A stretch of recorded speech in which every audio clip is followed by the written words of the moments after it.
Artificial intelligence is the biggest buzzword of modern history, but what can it actually do for us to make our lives a little easier, better, and less stressful? Well, Tech Life Pro Jennifer Jolly is at HP Imagine in Palo Alto, the annual showcase of new technologies that the company says will shape our future. So thank you so much for joining us. Always great to see you. What are you seeing out there? Well, we are here at the mothership, HP's headquarters in Silicon Valley, where they are about to unveil their very newest gadgets. So we are getting a first look at what they're calling a new generation of technology, reimagined from the chips up to make your life a little easier overall. And it all starts with AI smarts coming to printers. This is something we haven't seen before. A lot of us have been saying, can AI make printers awesome? That is the promise with a new pretty major software launch here. They call it Print AI, and it fixes a lot of the common frustrations that we've all just been putting up with since the dawn of time with printers.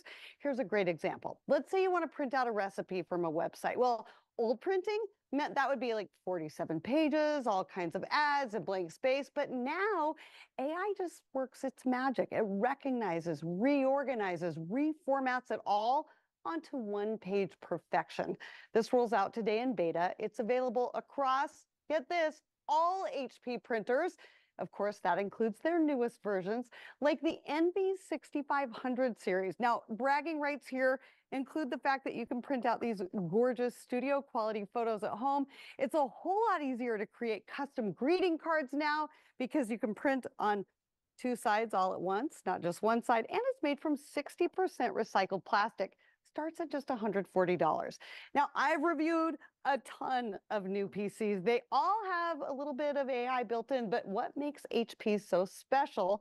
Well, let's take a look at their new OmniBook Ultra Flip. HP's gone a little further here.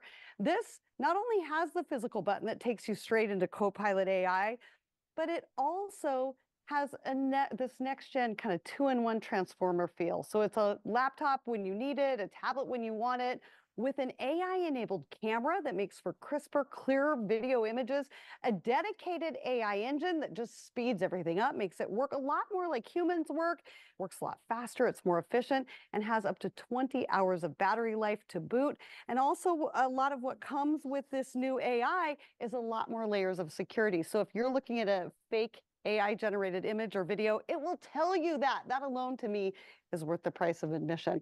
HP serves a lot of business customers as well as people like you and me. And take a look at this. They call the new EliteBook X, that's this, the world's most powerful next-gen AI business notebook. The next-gen AMD Ryzen Pro processor delivers crazy high-speed performance for super demanding workloads. It also has an AI-enhanced webcam sensor, audio tuning by Poly Studio that makes everything just look and sound better. And it just does a lot of these things automatically, things like getting rid of background noise, so you won't be on a video conference call and hear dogs barking or kids yelling in the background, that doorbell ringing. It makes it all a lot more professional, and it just does it for you. You just don't have to worry about all of it. And then last but not least, I just found out about HP's Hope Recycling Futures program that refurbishes old laptops and PCs and puts them back into the hands of deserving kids in underserved communities. I love that. That's pretty cool when we find a big tech company has really found this great way to give back to people, gives PCs a second life, and then empowers that next generation with the tools they need to thrive in a digital world. You can go to hp.com for a look across their entire suite of new gadgets, or go to my website at techish.com for more details about what I talked about here. Back to you. Well, thank you so much for showing us all that today. Sounds like pretty cool stuff. And everyone at home, if you would like to see this interview again, you can head to First Coast News Plus.